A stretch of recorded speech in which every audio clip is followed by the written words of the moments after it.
Thank you for joining us again and with the Folsom Physical Therapy video library. The session today is going to be a long one.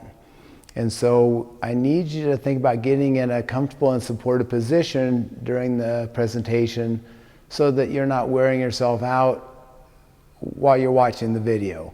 You'll notice that Kate is in a reclined position. She's got good support underneath her head and neck.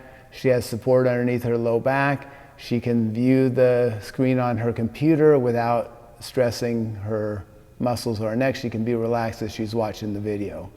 If we were in the clinic together, then I would be standing near your feet and you'd be lying on your back, support underneath your head and neck, in a good position for your back, your knees and your hips. But if you are sitting up in a bad position watching this video, it's not going to be optimal. So try to get reclined where you can easily see your screen and be in a restful position while you watch the video. All right, so as I said, if you were in the clinic, then I would have you in this position, good support underneath your neck, hook line position so that the stress on your back, hips, knees, sciatic nerve would be minimal. I'd probably be standing somewhere near the base of the table so that you could see me without having to turn your head, so that your joints would be in a good position during the session. As I said, the purpose of the session is for me to paint the big picture so you know where we're going with the care of your musculoskeletal system, so you can help us help you as quickly as possible. In the end, you will see that there are two mechanical forces that play on your skeletal system. One is the compression of gravity, standing, sitting, lifting weight against gravity, and the other is the position that you get your joints or your nerves or your muscles, tendons into. The main talk today is about how to control the position force, but I'll first give you a quick rundown about the compression force, because once you understand how to read and control that, it's fairly easy to do, as long as you are disciplined enough to do it. Most people tell us that if they are standing or sitting long enough, there is some fatigue that will build up in their structure. And if they can get in a non-weight bearing or reclined position, then that fatigue eases. And that will be consistent throughout life. And you want to learn to manage that force so that the force of the weight bearing and the time of the weight bearing does not exceed the capacity, the tolerances of your tissue or the remodeling capacity. If the stresses of either position or compressive forces exceed the tolerances and the remodeling capacity of the tissues, they will break down. If there's no stresses at all, they will never strengthen. So the idea is to understand the forces, not to be afraid of them, but to make sure that they're being applied in a dose that is going to be constructive over a lifetime instead of destructive over a lifetime. We know that degeneration is going to occur, but by understanding the application of these forces and how they wear the joint surfaces, the tendons, the ligaments, the muscles, then you can mitigate those forces over a lifetime and hopefully have a better life experience, more quality to your life, more years to your life. If you think about a profession that has done this well, it is the dentist. The dentists have convinced us to brush our teeth, to floss our teeth, to go see the dentist, get your hygienist every couple of months or every twice a year in order to maintenance your teeth. And now people are having teeth that are lasting them a lifetime. 100 years ago, very few people had all their teeth when they were 40 years old. So when you think about prevention because of understanding, mitigations of the stresses that can cause the wear and tear, you will be in control over the aging process. We know that trauma can occur and that trauma will occur.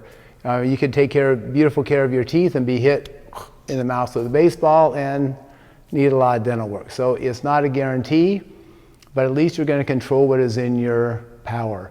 If you have good passive body structure to start with and you manage it, it is very possible that it will last you a lifetime.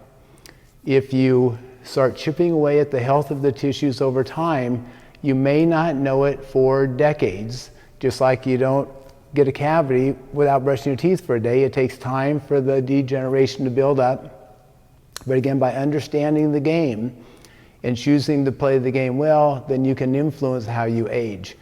If you've had trauma or if you're born with weaker connective tissue than your neighbors, then you may have to be more strict about the management of your musculoskeletal system than someone who's not had a previous injury and was born with healthy tissue.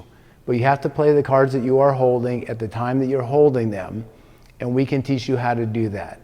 What we can do is we can teach you how to control the stresses so you'll be in control over your suffering, but we can't change the cards that you're holding.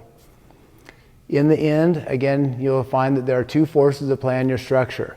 One is the compression of gravity, and the other is the position you get yourself into. When you think about mitigating the compression of gravity, then you want to play a simple game. You want to say, if you listen to your body, you'll see that your structure will fatigue quicker if you are standing on concrete or tile floors and have a hard sole shoe on, than if you're standing in a running shoe on carpet. That's because the shock absorbing properties of the surface that you're on will dictate the amount of compressive forces that dissipate through your tissues. So if you can, you want to buy shoes that have a decent shock absorbing property, or you want to get some shock absorbing sole inserts that you can put inside your shoes to help mitigate the compressive forces that are coming from the ground up. The problem with structures, shoes that absorb shock is they wear out relatively quickly. So you may have to be willing to turn your shoes over more often than you would like. They might still look good on the top, but once they lose the ability to absorb the shock, they might be worse for you than a shoe that was not designed to control the compressive force, because they will absorb none. So one tool would be shock absorption properties between you and the floor. It could be shoes, could be a shock absorbing sole insert, it could be a pad that you put on the floor. You'll see people that cook, the people that stand at a machine, they may have a shock absorbing pad that they stand on, and that is designed to mitigate the fatigue of the structure from the compression when you're standing on a concrete or tile floor all day long. The other appliance people use in order to control the weight bearing force, especially if it is for your low back, are these elastic corsets. And the idea with the elastic corset is this: if you put the corset on and you wear it snugly, it will squeeze you like squeezing the middle of a balloon, so you push out either end, so there's less weight bearing permitted inside the corset. You'll see people say, you know, I put an elastic wrap on my knee and it felt better. I put an elastic wrap on my ankle, on my wrist, and it felt better, because the elastic wrap will squeeze you, decompress the joint surfaces, mitigate some of the compressive forces that will wear them out over time. The other strategy you want to apply in order to take care of the weight bearing force is to see the pattern, see when the fatigue will start to build with the weight bearing, and give yourself a break from weight bearing before you have to ask. The key is you understand the pattern and you're one step proactive instead of 6 steps reactive, waiting for the fatigue to really set in, and then you have to lay down for a long time in order to recover from the force. The old saying, a stitch in time saves 9, is absolutely true. If you can decompress your tissues, give them a break from weight bearing before they fatigue, then it will go a long ways. And that could be relatively simple. Of course, it could be lying down, good thing to do, but not always possible. It could be reclining. They found if you can recline back at 45 degrees, it's as good as laying down as far as the weight bearing force going through your neck, trunk, hips, pelvis. So if you can even get reclined partially, so the weight of your upper body is taken by the back of the seat instead of through your low back, through your buttocks on the seat pan, the weight bearing force has been mitigated. Again, if you can get back 45 degrees, they think it's as good as laying down as far as the weight bearing force goes. So we encourage people to get in a setup, as you saw Kate in the beginning of the video, where she could be reclined when she would do her work, when she would watch a video, when she could take that chair out by the pool, she could take it to a soccer field and watch her kids play a tournament, and she could be in a kind position instead of coming home at the end of a long tournament weekend just exhausted from all the weight bearing that would happen. You'll find that if you bring one of those chairs to a soccer game, everybody on that field is going to wish that they were in that chair. They're going to come up and they're going to say, oh, that looks like a pretty nice chair. You mind if I take a sit in it? And pretty soon there's going to be 50 of them around the soccer field, because everybody knows in their gut that is the kind of position to be in, much less fatiguing than being upright. The other strategy that you can apply in order to take care of the weight-bearing force, to mitigate the weight-bearing force, to give yourself a break from weight-bearing, is do active decompression. And it can be very simple. It could be in this position. If she put her hands on her thighs and pushed down against her thighs, her body would get longer and it would magnify the benefit of laying down as she was there. It could be if her wrist was painful, she could take her wrist and she could give it a little traction and give it a little decompression. She can do that with her lower extremity. She could push down on a walker. She could push down on the shopping cart handle and railing. She could push down on the armrest and the steering wheel in the car and decompress. She could be at dinner, push down on the tabletop. She could push down on the desktop at work, arms of a chair, seat pan. Anything that you would do that would take your rib cage and pelvis apart will decompress your spine in the process.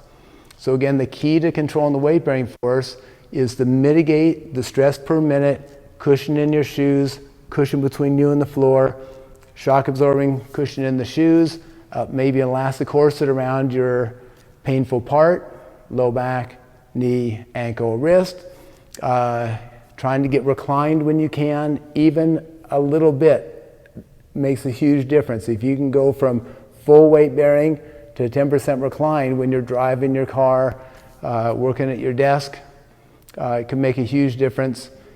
And then you want to think about, how often should you be getting off your feet, lying down, getting reclined, or doing self-traction so that the compression force that you were subjected to throughout the day did not overpower the health of the tissues so that they were overly fatigued by the end of the day. You need weight bearing to be healthy, but if you have too much weight bearing, things will break down.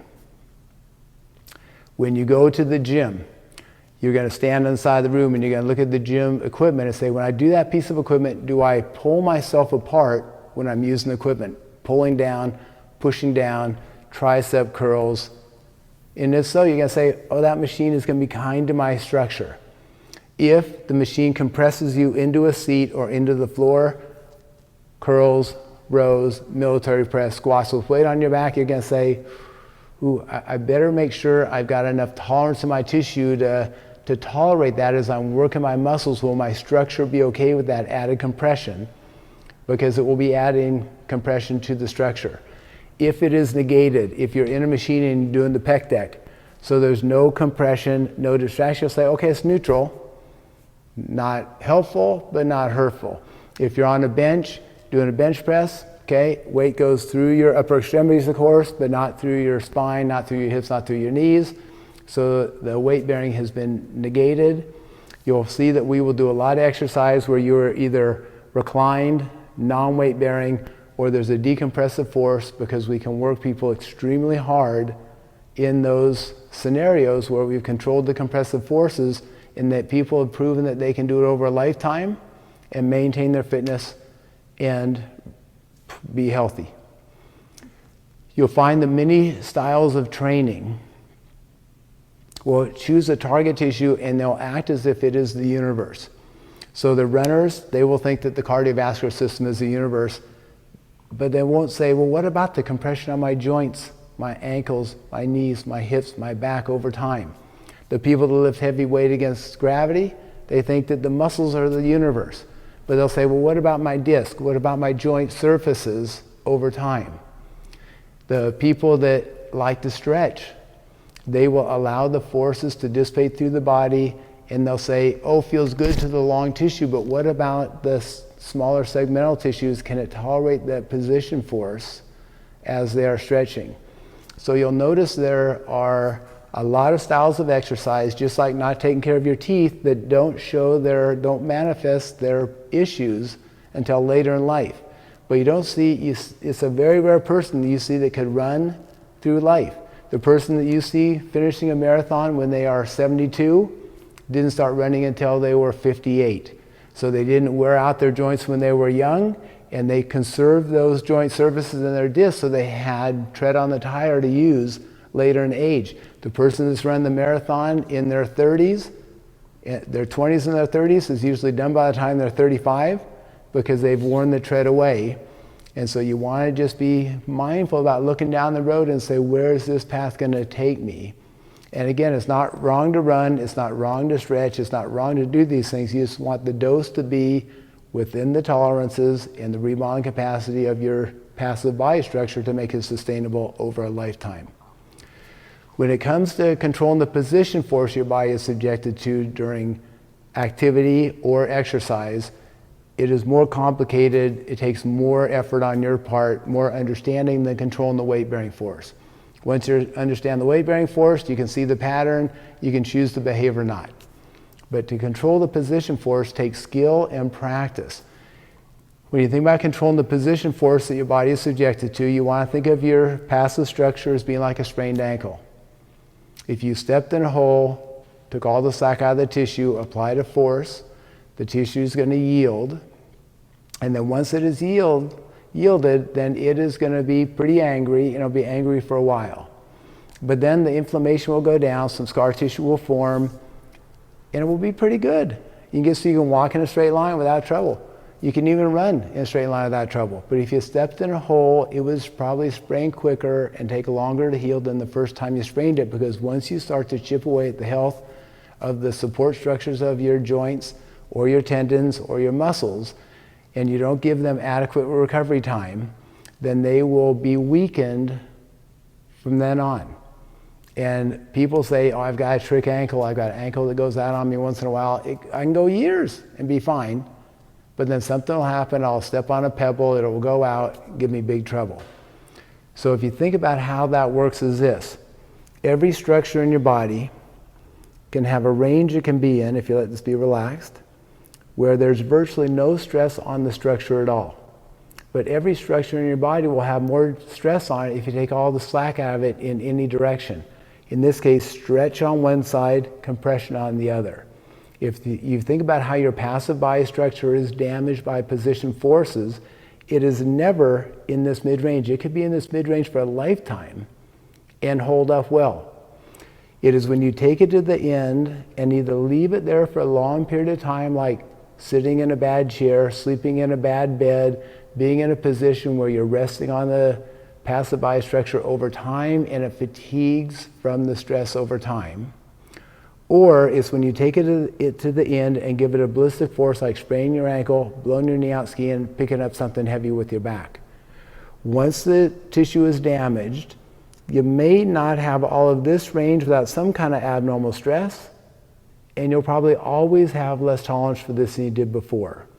So the key is to say, can I keep my joints in this mid-range and be mindful when I'm taking them to the end range? Again, it's not wrong to take structures to the end range. It's healthy to take structures to the end range in a thoughtful way with a calculated amount of tension or compression over a segment of time.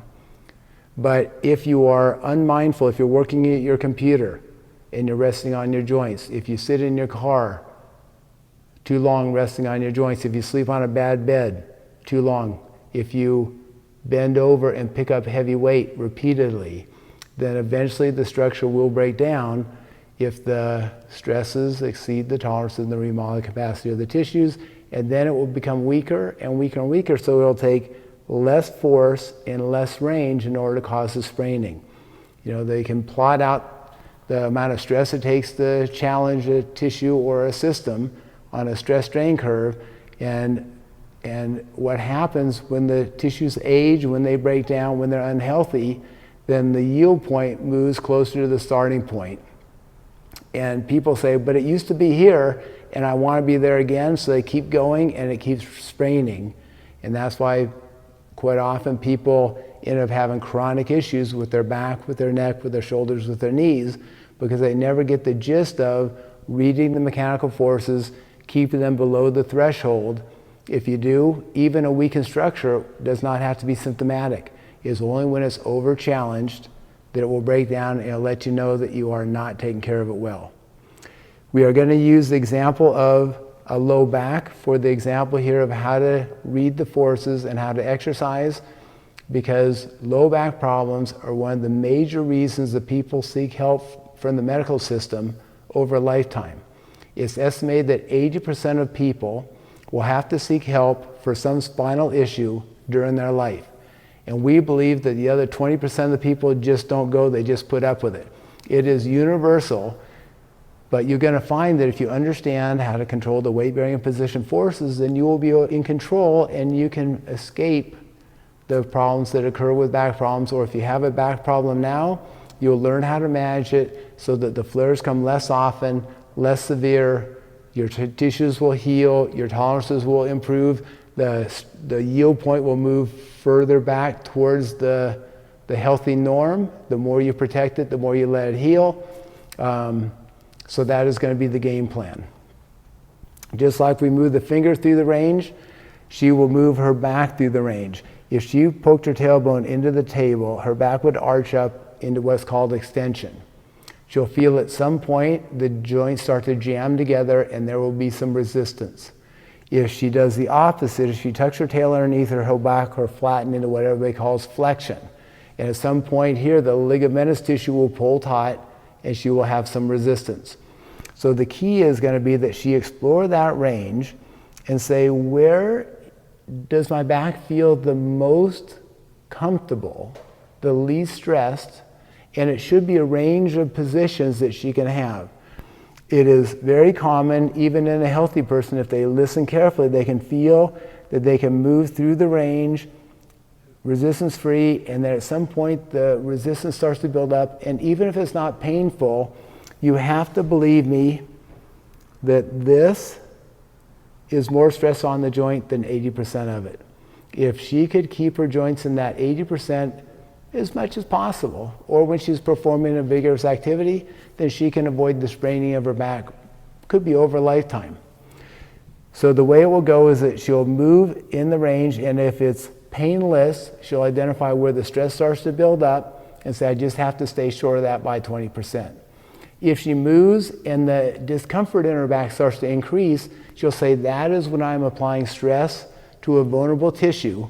So then I'm going to feel where that line is. I'm going to back off and only go 80% of the first sign of increase in symptoms. If she can be pain-free, of course we say we'll keep it in the pain-free range. But if your back is irritated, there may not be a pain-free range.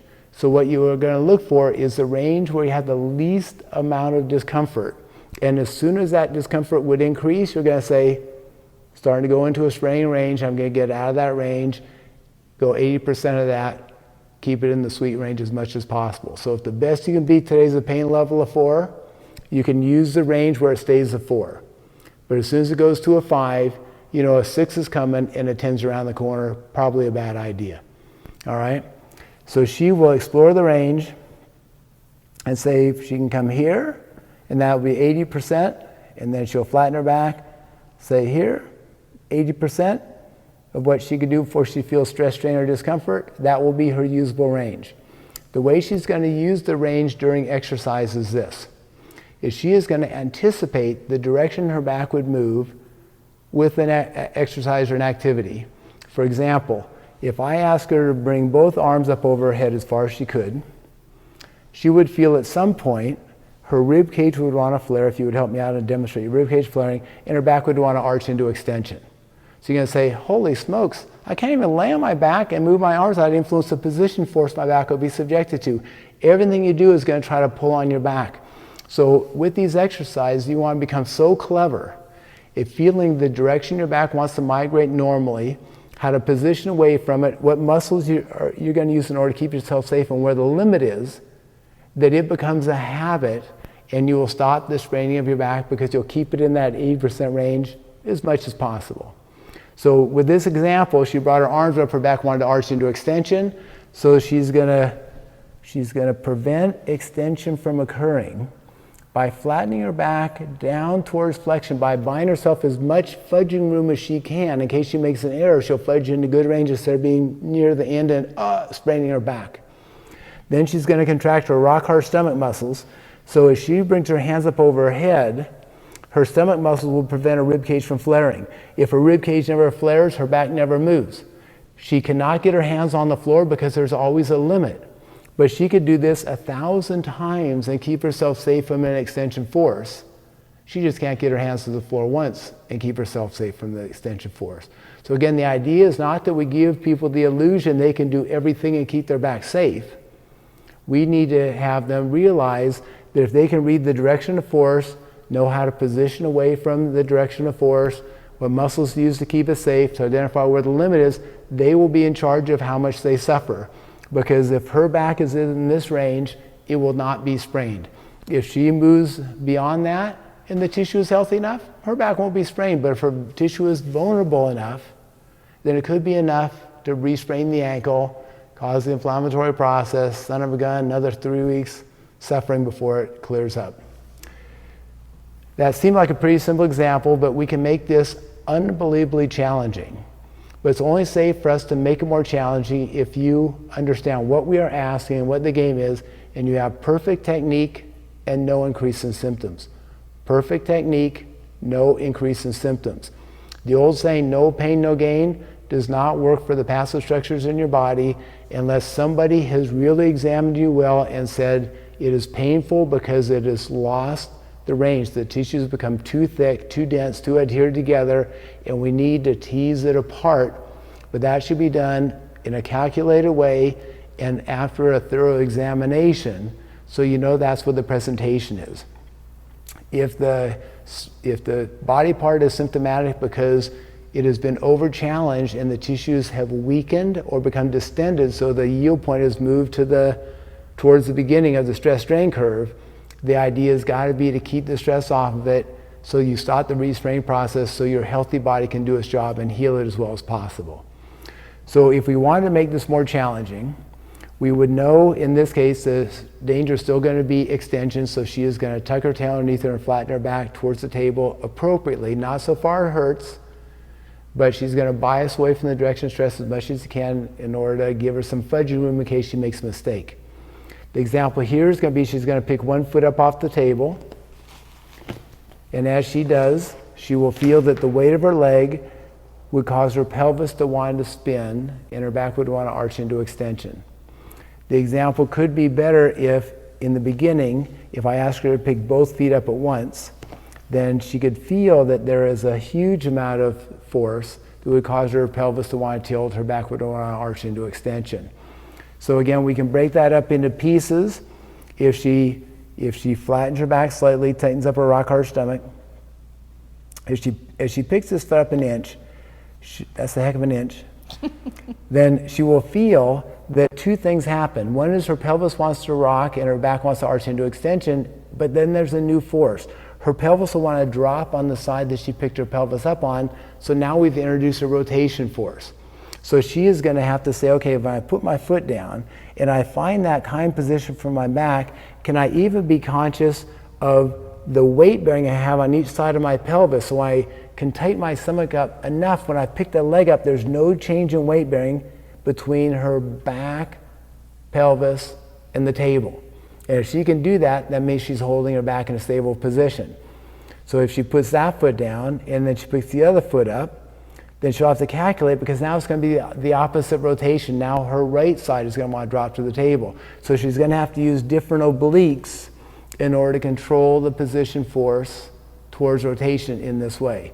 So a progression of the exercise, moving the arms up over the head, would be stepping in place. As she picks the foot up, she'll put it down, she'll recalculate, stop the other rotation from occurring, she'll pick the left foot up and go back and forth like she's walking, and she should feel that it takes some mindset, some control, some paying attention in order to do this and keep her joints in a mid-range.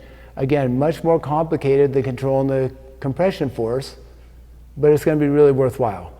We can make this again as aggressively as we want. If we want to make this more difficult for her to control the extension and rotation in her back, if she tightens up her rock hard stomach, puts her back in that kind of position, picks this foot up an inch, now straightens the knee and the hip so the heel stays an inch off the floor. The further her heel goes away from her buttocks, the longer the lever arm, the more torsion on her pelvis, the more her stomach has to work in order to keep her back from arching. She'll bring that foot in, and she'll do the same with the next. And she'll bring that foot in, she'll do the same with the next, and she'll feel that there is healthy stress on a muscle that will remodel, but she wants to keep it so her back is on vacation. The passive structure of her body is in that mid-range, so the exercise is constructive instead of destructive. If we had her do this and her back was moving to the end range, it could be wearing on the structure of her back and end up with a net loss. And then, as we talked about, she could tighten her stomach, bias towards flexion, pick one knee up so it's pointing to the ceiling, pick the other foot up to match it. And you can see even on the video how much more her abdominals had to engage. She could touch one foot down but leave the other foot hovering in the air, and then pick it back up, go back and forth like she's walking. Or she could start to play with the leverage as she straightens her knee and her hip so one heel stays an inch off the floor. Thank you. Then she's going to have to work much harder in order to control the force. So let's just say with this example, she got 2/3 of the way out, and the force overpowered her ability to use her stomach muscles in order to stop the extension from occurring.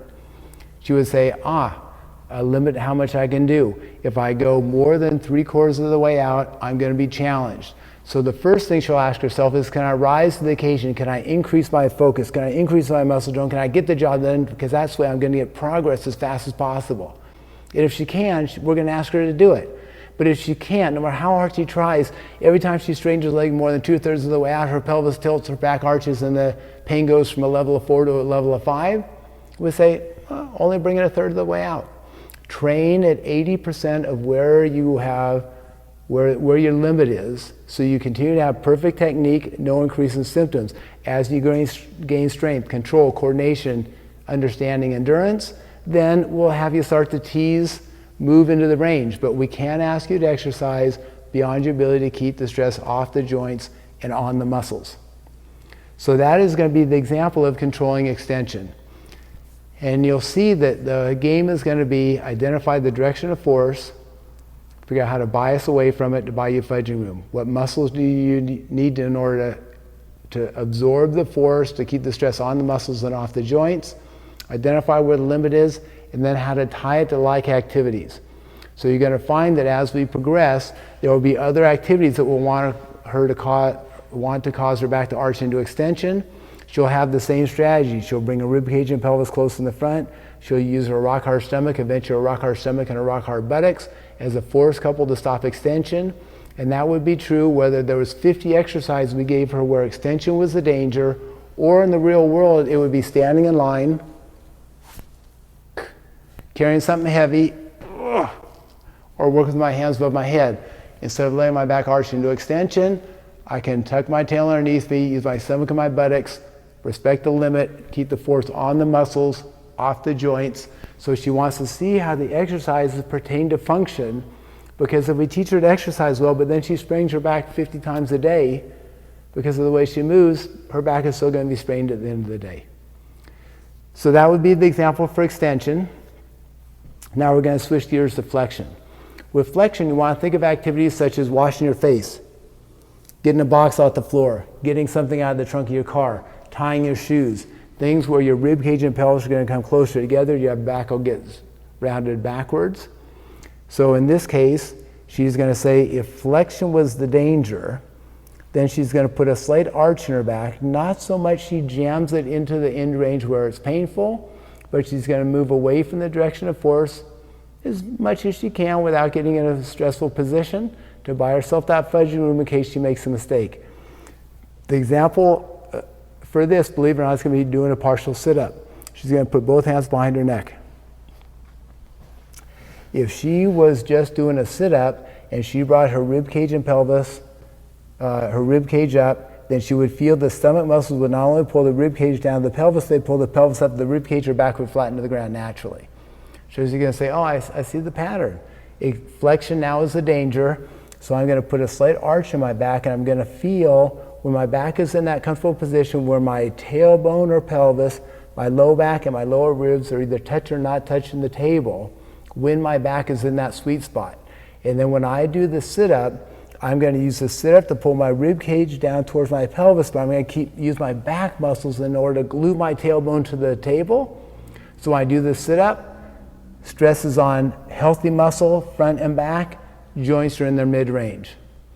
As she does this, if it creates some discomfort, she's going to say, I'm going to solve the riddle by asking myself 2 questions. Have I not stopped the primary force enough? Has she not stopped flexion enough? And if that's the case, she's going to put a little bit more arch in her back, use her back muscles more strongly as she does the sit-up. If she says, I've done a beautiful job of stopping flexion from occurring, then she's going to ask herself the second question. In her effort to stop flexion, has she positioned so far away from flexion, she's positioned herself in a harsh position in extension? And if that's the case, she's simply going to back off a little bit, because you cannot bias away from the direction of force beyond your ability to keep yourself safe.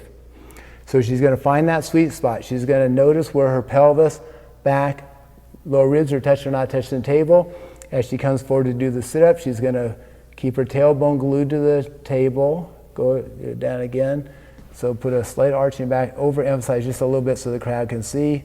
And then as you come forward, don't let your bottom tuck underneath you. So you see how she's able to preserve the arch in her back by using her back muscles to negate the force. Notice how her elbows have not come to her knees, because there's always a limit.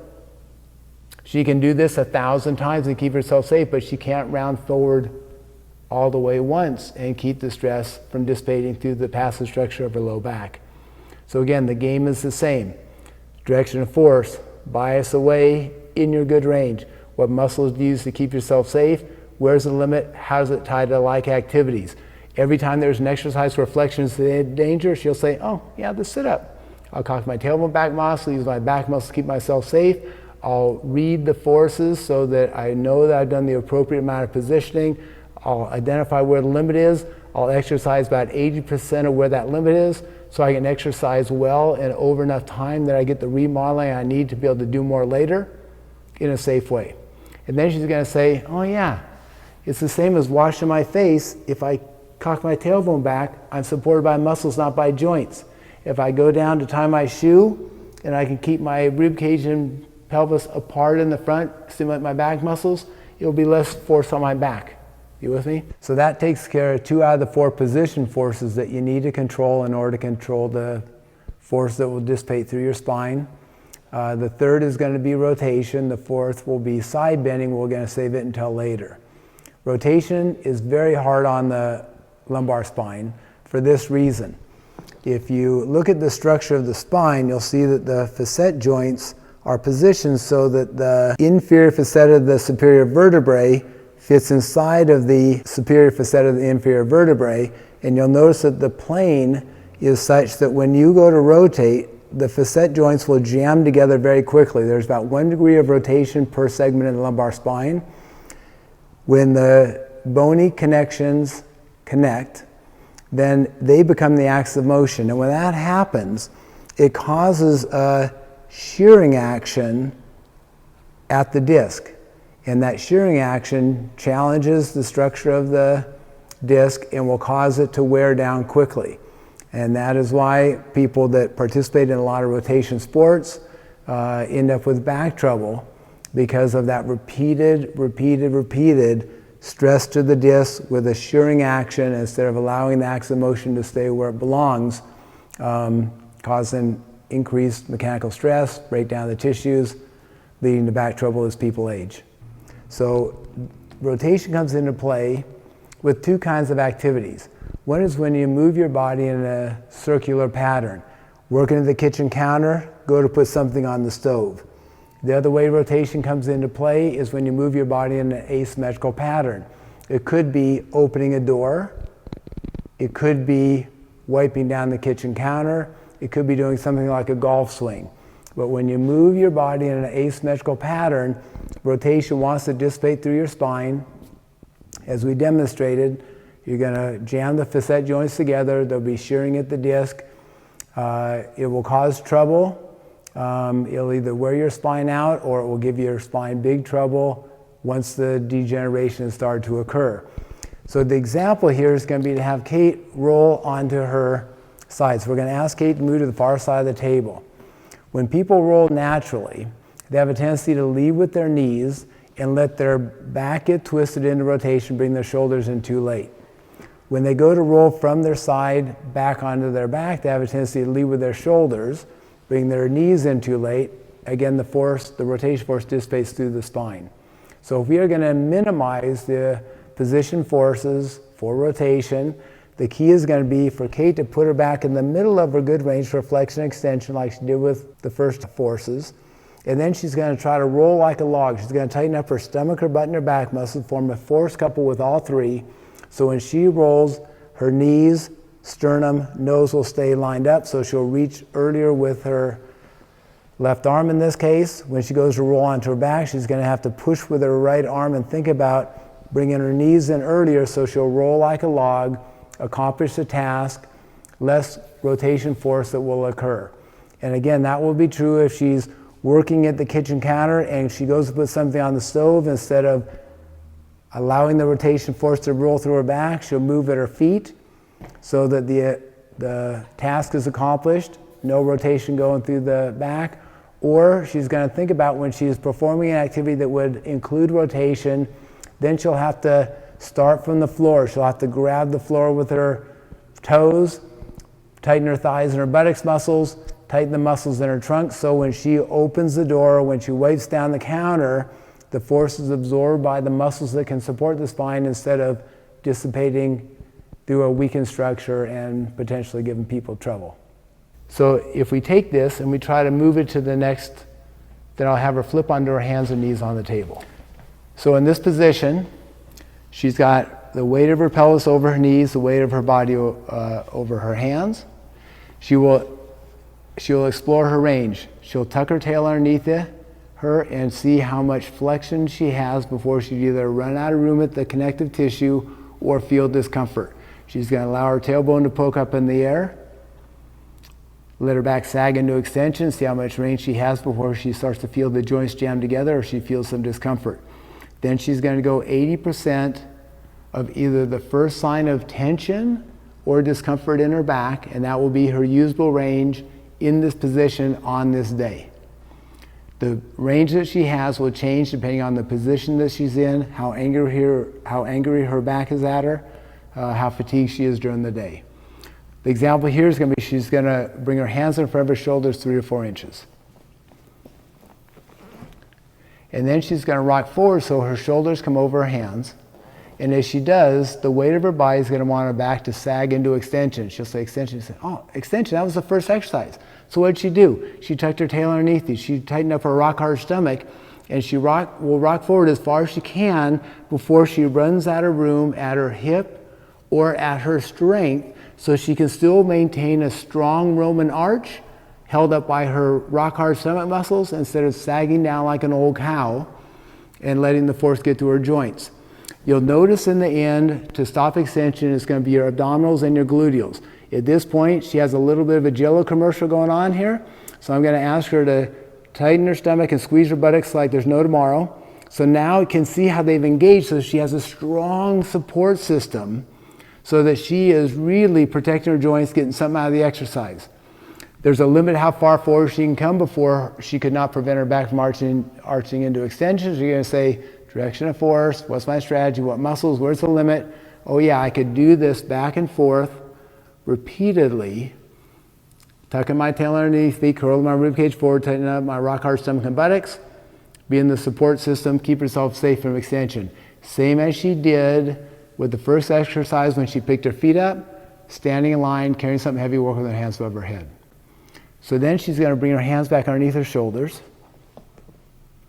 and she's going to rock back as if she's going to sit on her heels. And as she rocks back to sit on her heels, at some point she'll run out of room at either her pants or her hips, and her pelvis will roll, her back will stretch into flexion. So say flexion, oh, that was the same as the sit-up. So what did she do? With the sit-up, she poked her tailbone up in there modestly and increased tone in her back muscles. As she rocks back, she's going to continue to poke her tailbone up in the air.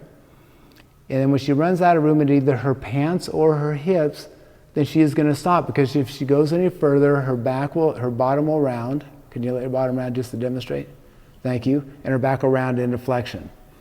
So as she goes back, she's going to do the exact thing that she was doing. She's going to poke her tailbone up in the air, increase tone in her back muscles. When she feels that she's run out of room at either her pants or her hip, then she's going to respect the limit. It is important that if you want to keep the stress, especially off of your low back, you wear the loosest pants that you can, because the tight pants will create an artificial limitation in the motion of the hip and limit your overall function. So you're going to say, okay, I get it. Rocking backwards was the same as a sit-up, same as squatting down to pick something up, wash my face, tie my shoe. Rocking forward, same as carrying something heavy, work with my hands above my head. Can I put it together? Because you bring her hands in front of her a couple inches, and then when she would rock forward, because she had the timing of knowing when to tuck her tail underneath, when to curl her ribcage forward, when to tighten her rock, our stomach and buttocks, when to respect her limit. If she rocks backwards, it's going to be important that she decrease her positioning. At some point, starts poking her tailbone up in the air, decrease tone in her back muscles and her, her stomach and her buttocks muscles, starts poking her tailbone up in the air better. Thank you. Increase tone in the back muscles, respect the limit deflection here. As she rocks forward, she's going to decrease tone in her back muscles, start tucking her tail underneath it, tighten her stomach and her buttocks, respect the limit to stop extension here. She rocks back, decrease tone in her stomach and buttocks muscles, start poking her tailbone up there, increase tone in her back muscles, stop flexion here. So you can see how it's going to be a moving target. As she moves through the range, she needs to have the presence of mind to adjust her position and her muscle tone to match the force that she is subjected to at the moment. Can you poke up a little bit more? There we go, thank you. So that she can keep her joints in that mid-range, biasing away from the direction of force a little bit, so in case she makes a mistake, she fudges into good range. Can you see here, she's pushing the limit. She's almost ready to sag into extension, so she is going to say, I'm going to go 80% of the limit, not 105%, because 100% of the limit, that means you exceed the limit and there's stress on the joints. You've got to learn to respect your limits. You've got to learn to read them coming and say, I'm going to stop here because I can come back for another day, instead of pounding the joint, pounding the joint, pounding the joint, end up in trouble. Okay? So then if we try to really turn this into function, we would have her come to her feet. In a function, then we would say, if she was going to come into a squat, we know that if she would come into a squat and keep her heels on the ground, the danger would be flexion. So people have a tendency to bring their chest down as if they're going to pick something up, their pelvis rounds underneath them, their back arch rounds into flexion as she goes. So she's going to say, okay, flexion is the danger when she's doing anything where her hands are below her shoulders. Washing her face, cutting vegetables, getting something off from a low shelf, getting something out of the trunk of her car, tying her shoes. As the hands come down, the danger is flexion. So flexion, same as the sit-up, same as rocking backwards on hands and knees. So the strategy was that she increased tone in her back muscles, biased herself towards extension, and when she came down, she moved an axis of her hips so that she moved at the knees and the hips, but kept her back in a good position. You can see what a good job she's doing of staying upright, and in reality you want to be able to find the hip joint enough that you come down so that you're balanced over your base of support, so that your shoulders will be in front of your feet, pelvis will be a little bit behind your feet, because then you're stable. If she comes down straight, then she's not going to be in that athletic position, be able to move. So she comes down again. In that position, she keeps her heels on the ground and is at about as low as you can go and keep yourself safe. So she's saying, if I go any further, my bottom's going to roll underneath me, or my chest has to come forward more. So she's going to look and say, how high are my hands up off the ground? And then she's going to say, holy smokes, if my hands get closer to the ground that at any point during my day, I cannot do it in my most stable stance and keep myself safe. So she's going to come up and say, whoa, what am I going to do about that? So if a task is beyond your ability to keep your joints in their good range, you do have a couple of choices. You can do it and pay the price. And so if she comes down and she allows her hands to come closer to the ground, keep your heels on the ground for now. So she's going to come down, keep her heels on the ground. At some point, her bottom's going to roll underneath her, and she's going to let the force dissipate to her back. Okay, so she can do it and pay the price. It's her choice, but at least she knows what she's doing because she understands what the game is, what the strategy is, where the limit is, and then it will at least be a choice that she's making. So you can do it and pay the price. You can find another way of doing it. You can get someone else to do it, or you can leave it alone. There's no other option. So in the reality, if we can teach people to read the direction of force, know where the limit is, and know what their options are, they will be in total control over how much they suffer, because they will know what the game is. So she could, again, do it and pay the price. but her back will keep tally. And if there's enough tolerance in her tissue or money in the bank to cover the check that she's writing, then the check won't bounce, but it will still be money out of the bank. It will still be wear and tear that the back was subjected to. She could do it another way. In that category, there's a couple options. One is, as she did in the beginning, if she allows her heels to come up off the floor, she can come lower.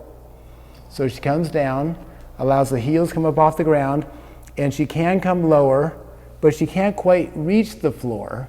And there's a trade-off. She's traded stability for mobility. She can move further, but she is less stable. So if she made an error, she could write a big check quick. So, but it is an option. Or she could say, what about coming down on one knee? And that is another option. But unfortunately with that, there's another trade-off. When you come into an asymmetrical stance, the danger now is not only flexion, but the danger also is side bending. Your knee will want to race the ground on the side your knee is back, your pelvis will tilt, your back will go into in range of side bending, ching ching, money out of the bank. So if she's going to do that, she would get her feet spread apart so there's a decent base of support. She'll be up on the ball of the foot on the side that the foot is back on. She'll keep her pelvis level. She'll only be able to come down as far as she can, keeping her pelvis level and her back from flexing. If she can reach the floor, great. But if she can't, she has to say, well, I got a couple of choices. Do it and pay the price. Find another way. Get someone else to do it. Leave it alone. If you could realize the energy it would take to do things with your hands below your waist, and you could create an environment where everything in your life was above your pockets, it would be much easier on your back. Because you don't realize getting some out of the trunk of the car, getting some off of the floor, getting some out of the bottom drawer of your dresser. If you could get the stuff that you deal with often up around your waist level, then your function will stay high and the stress on your back will stay low, and you may never overdraw the account because you just might not be chipping away at it all day long without knowing about it. So if you can create a back-friendly environment, it solves a lot of issues. Do it and pay the price, find another way, get someone else to do it. Once you understand what the game is, you can say, I have to be a contributing member because people hate it when you lay around and everybody else is working. But I can tell that job is going to be really hard on my back, and I can do that job and keep myself safe. So I say, hey, I'll take on this job if you guys will do that over there, and we'll meet for lunch. You with me?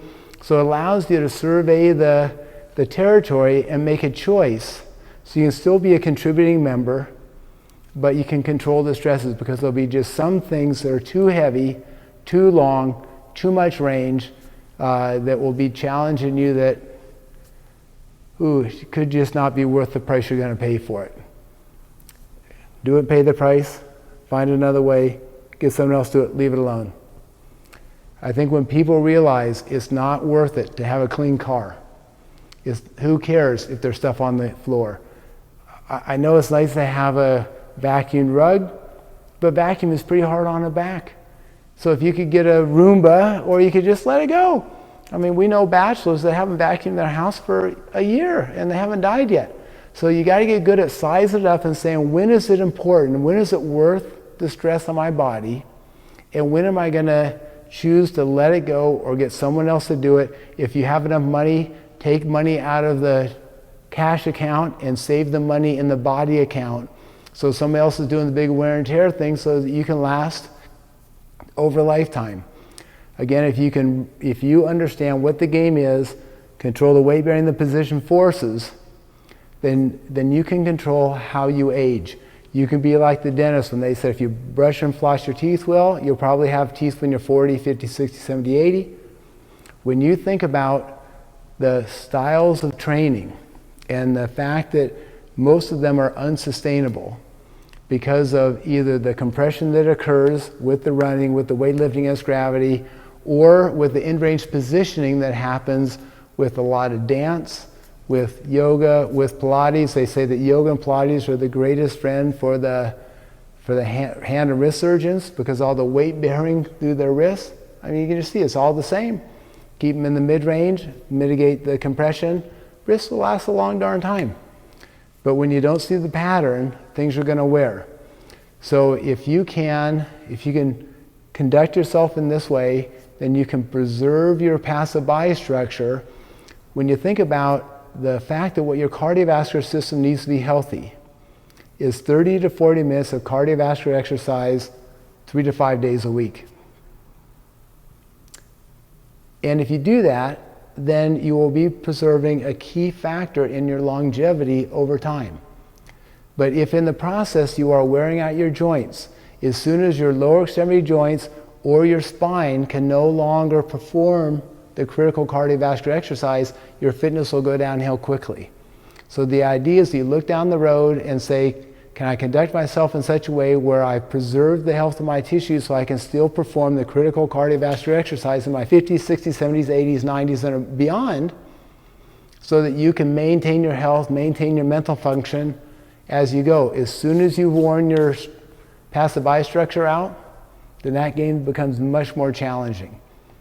So I'm hoping that this gives you an idea about the ballpark, about where we're going with your musculoskeletal care and your responsibility in the process, so that when we give you pieces of the puzzle, you'll see how they fit together, and you can help us help you as quickly as possible either preserve your health, get on the track to preserving your health over lifetime, or mitigate the stresses that are going to dissipate through vulnerable parts so that you can be as healthy as possible in spite of having a part that doesn't have its normal tolerances.